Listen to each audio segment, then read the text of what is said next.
Welcome. I'm Dr. David Rawitcher, one of the medical directors at the Heart Hospital Baylor Plano Center for Advanced Cardiovascular Care and the Congestive Heart Failure Center. I want to thank you for watching A Patient's Guide to Living with Heart Failure. Heart failure is a very common problem in this country, so let me start off by telling you that you are not alone. Approximately 5.5 million Americans are living with congestive heart failure, and that number continues to grow with 550,000 new cases diagnosed every year. Additionally, there are nearly 1 million hospitalizations per year for heart failure. The Heart Hospital Baylor Plano is the first and only freestanding full-service hospital in North Texas dedicated solely to heart and vascular health care. If you were recently discharged from the Heart Hospital Baylor Plano, you likely received detailed information about living with congestive heart failure from one of our registered nurses. This is part of a continuing educational process to help our patients understand and manage their condition once they get home. The Center for Advanced Cardiovascular Care is the hospital's specialized outpatient treatment facility. Nice to meet you. The medical directors and staff at the Center for Advanced Cardiovascular Care are committed to helping you understand the many aspects of living with heart failure. Our goal is to provide you with quality care to help you feel better, allow you to stay out of the hospital, and improve your overall health. The Congestive Heart Failure Center is one of the Center for Advanced Cardiovascular Care's specialty clinics and provides progressive treatment options as well as assistance to patients who need help managing their condition on a daily basis. This video is designed to help you better understand what heart failure is, the therapies that are currently available, and how certain lifestyle changes can have a positive impact on your ability to manage your disease. All right, let's get started.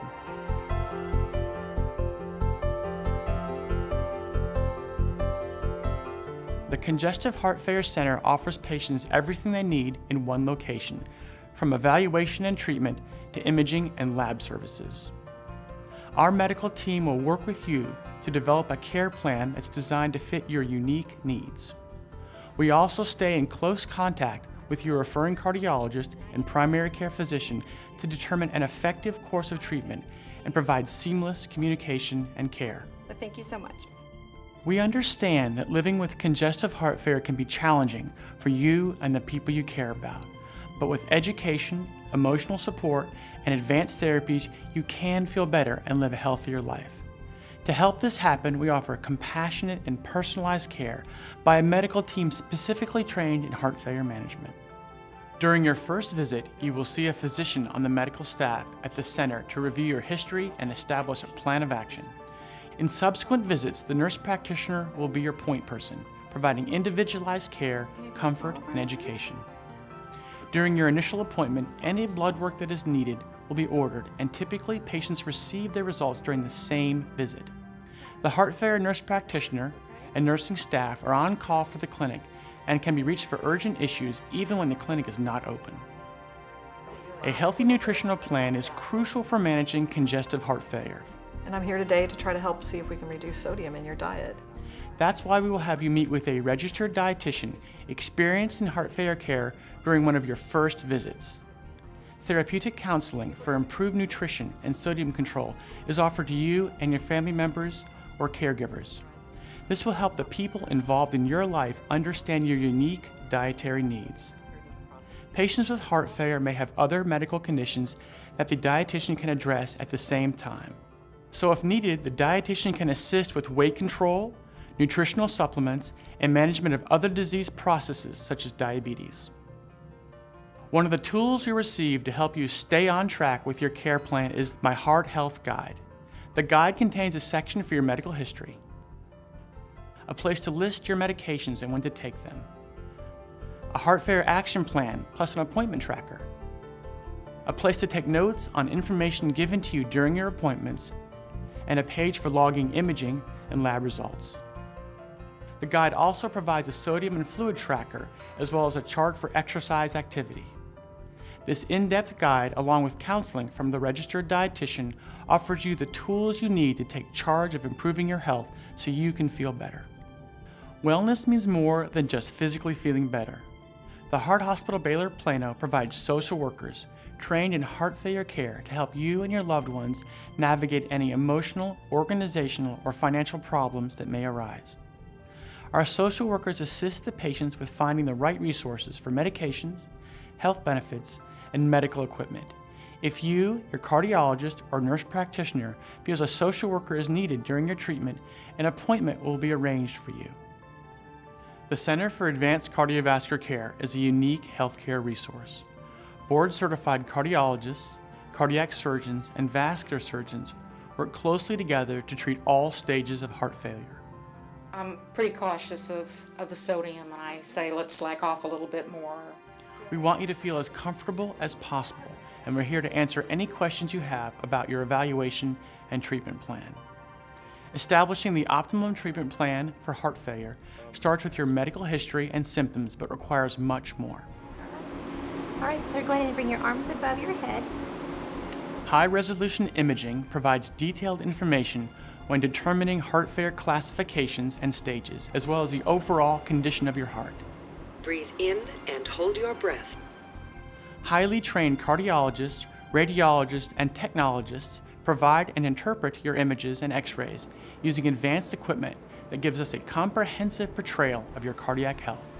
We offer patients the convenience of imaging and radiology services on-site. 2D and 3D echocardiography, nuclear and echocardiographic stress testing, and chest x-rays are just some of the progressive diagnostic tools available to patients at our imaging center. Blood work and urine tests also provide valuable diagnostic information as to what might be causing your heart failure. The good news is that you'll no longer have to wait for days to learn the results. With a lab on site, test results are ready to review during your appointment. Test results and images are faxed or emailed to your referring cardiologist and primary care physician, keeping them up to date on your health.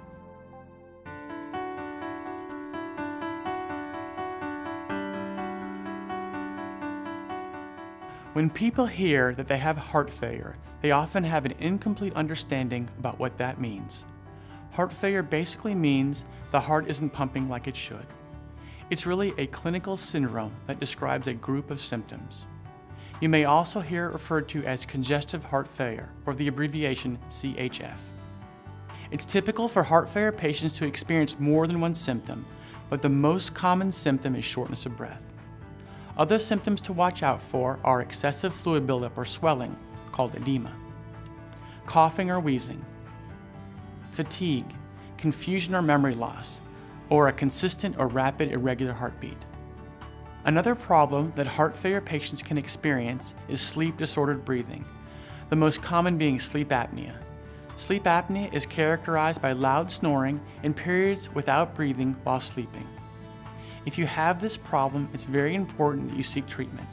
Sleep apnea can make heart failure symptoms worse and increase your risk for heart rhythm abnormalities. Your cardiologist can refer you to a specialist who can develop a treatment plan for you. The heart is an amazing organ that keeps us alive by pumping blood and oxygen to the body. The heart consists of the right atrium and right ventricle and the left atrium and left ventricle. These atrium and ventricles form the four chambers of the heart. The right side of the heart pumps blood to the lungs, and the left side of the heart pumps oxygen-rich blood to the body. There are also 4 heart valves that keep blood flowing in the right direction. When heart failure occurs, there's a disruption in the blood flow to the body. The most common cause of heart failure is weakening of the heart muscle. But as we will talk about, this is not always the case. There are different types of heart failure, and each requires specific therapies. Systolic heart failure occurs when the heart muscle is weak and can't pump blood with enough force to push blood into circulation. Diastolic heart failure results when the heart is strong but stiff and cannot relax normally. The chambers require more pressure to fill with enough blood. Blood can then back up into the lungs. Valvular heart failure occurs when the heart valves do not close tightly or are stuck closed. Blood leaks backwards or cannot get out of the heart, causing the heart to work harder and preventing blood from flowing where it's needed. Combined heart failure is when the patient has more than one heart problem causing their symptoms. They may have a combination of systolic, diastolic, or valvular heart disease. While heart failure is a chronic condition, When treated early and aggressively, its symptoms may be reduced or eliminated, and the disease can be managed.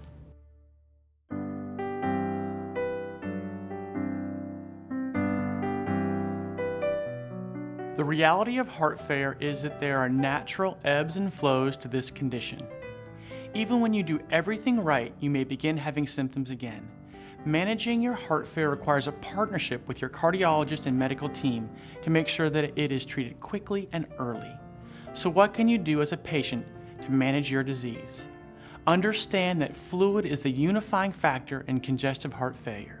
Too much fluid in the body creates elevated pressures inside the heart and swelling of the body with fluid in the lungs. So the first step is to limit your salt or sodium intake. Most people consume much more salt than they need.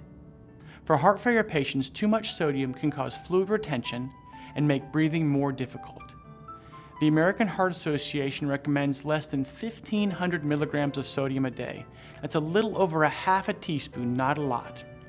When grocery shopping, be sure and read the labels. Look for the sodium content as it relates to serving size. It may appear that you're only getting a little bit of sodium until you see how small the serving size actually is.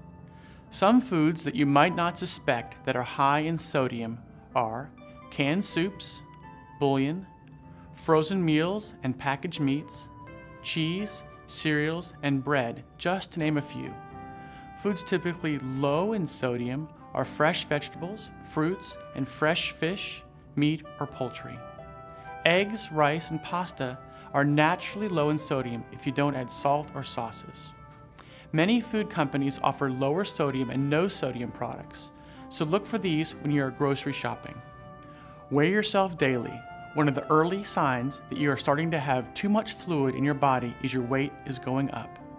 Keep a list of your daily weights, and if you gain 4 pounds or more, call the clinic so we can determine if you're becoming overloaded with fluid. A person's weight can fluctuate throughout the day, so the best time to weigh yourself is in the morning after you go to the bathroom. Just make it a habit. Get up, use the bathroom, and then get on the scale. Also, check your blood pressure twice a day at home, in the morning before you take your medications and later in the evening. If you can take it at the same time each day, that's even better.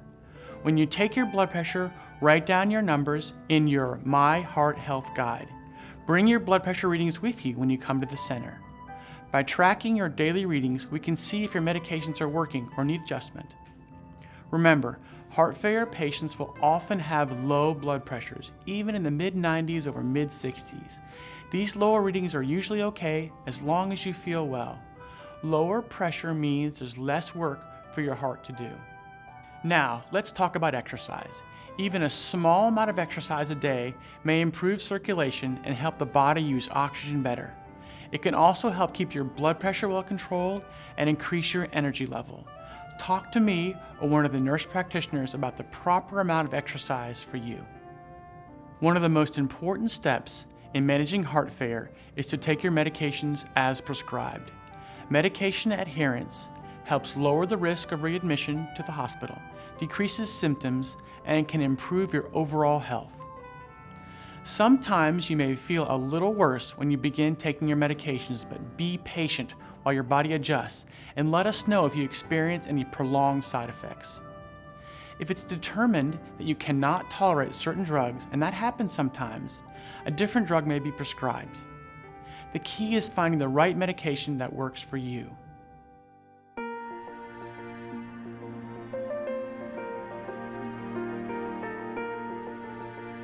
Research shows that heart failure medications can stabilize the function of your heart, slow down the progression of heart failure, and even improve heart muscle function. Medical therapy usually consists of a combination of medications. These medications result in a neurohormonal blockade and are the mainstay of managing chronic heart failure. The medications work by blocking the production of certain hormones like adrenaline and aldosterone, which can progressively weaken the heart.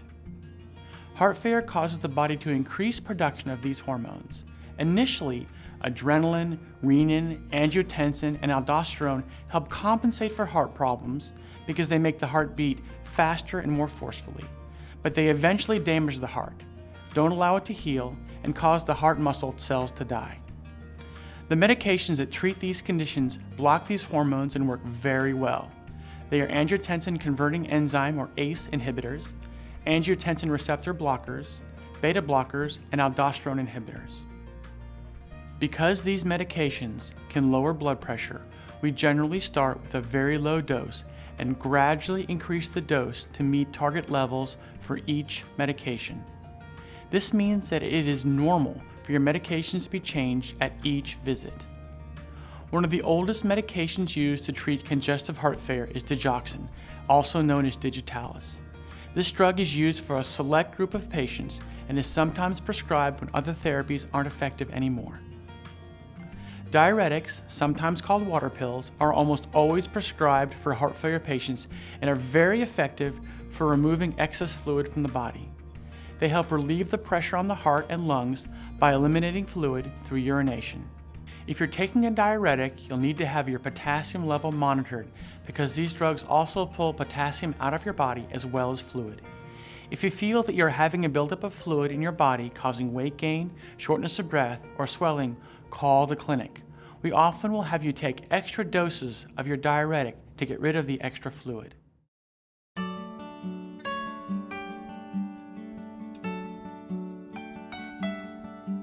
Depression is also something we need to talk about.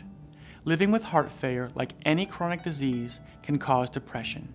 Historically, people who are depressed don't want to go walking, they tend not to take their medications regularly, and they give up on following a good diet. In other words, depression can make heart failure worse. That's why I am a big advocate of treating depression early and aggressively. If you're feeling depressed, be sure to talk with us or your primary care physician to see what treatment might be helpful.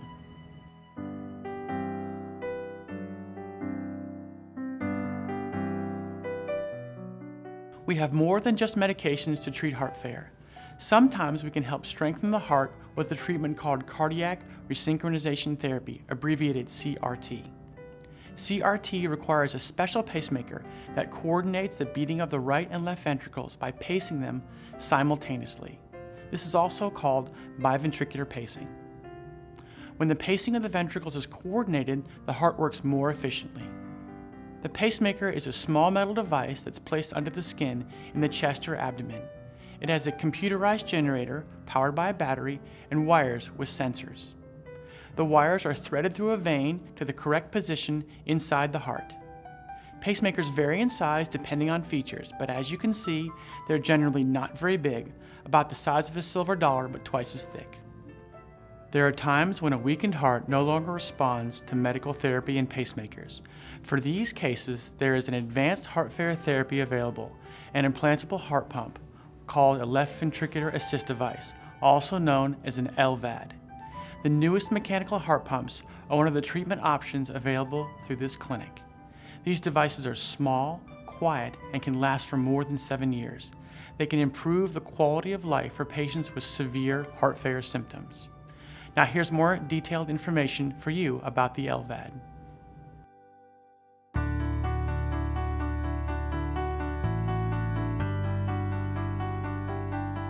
Hello, I'm Dr. Robert Smith, cardiovascular surgeon and the surgical director of the hospital's heart failure program, with particular focus on the left ventricular assist device. Part of what our department does includes evaluating patients at the Congestive Heart Failure Center for LVAD therapy. While many heart failure patients do well with lifestyle adjustments and medications, some patients with advanced heart failure may require surgical assistance, and that is where the LVAD may help.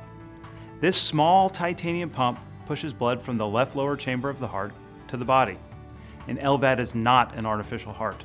It does not replace the heart, but assists the heart in functioning better. The small device unloads blood from the tip of the heart, called the apex, and pumps it into the largest artery of the body, called the aorta. And this is how the device assists the heart. There is no pumping chamber and very few moving parts, just a rotor and 2 small bearings. This makes the device very quiet and durable. Because the pump is made of titanium, it requires the patients to take blood thinners. The LVAD comes with a controller that is a microprocessor. The controller performs diagnostic monitoring and is equipped with a series of hazard and advisory alarms. LVADs are used for patients who are awaiting a heart transplant, and in cases where patients have severe heart disease and are not candidates for a heart transplant. In this case, the LVAD is used as destination therapy. LVADs can substantially improve quality of life and level of activity for our patients.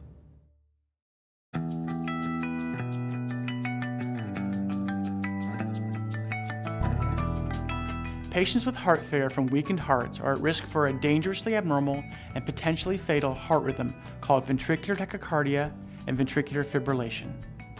We advise these patients to be evaluated for a special kind of pacemaker called an automatic implantable cardioverter defibrillator, usually abbreviated AICD.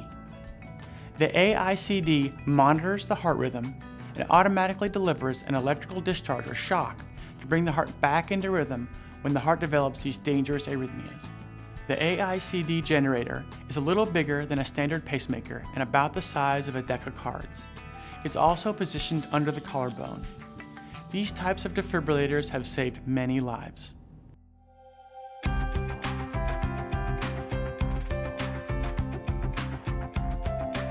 Another advanced heart failure therapy is the use of intravenous or IV inotropes.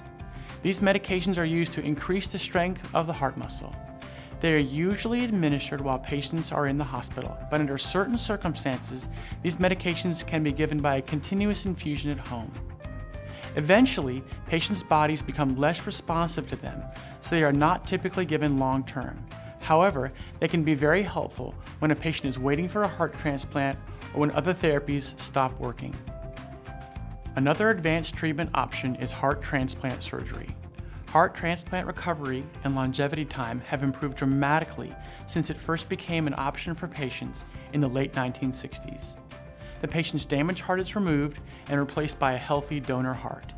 If you are identified as a potential heart transplant candidate, we will facilitate your referral to a heart transplant program.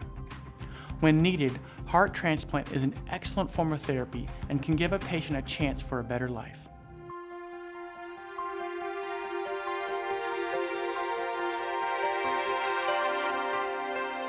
There are many exciting heart failure therapies that are being developed. New medications, gene therapies, cell transfer, and even smaller, fully implantable devices are on the horizon. The medical team and support staff at the Heart Hospital Baylor Plano's Center for Advanced Cardiovascular Care are committed to providing you professional and compassionate care through education, communication, and the use of innovative technology. On top of this, we are here for you when you need us. The clinic is available to you any weekday from 8 a.m. to 5 p.m., and there is an acute care nurse practitioner or registered nurse available anytime after hours. Don't hesitate to call. It is our mission not only to reduce your risk of hospital readmissions, but more importantly, to improve your quality of life as you face the challenges of living with congestive heart failure. As you make this journey, we want you to know that we're here to help you every step of the way.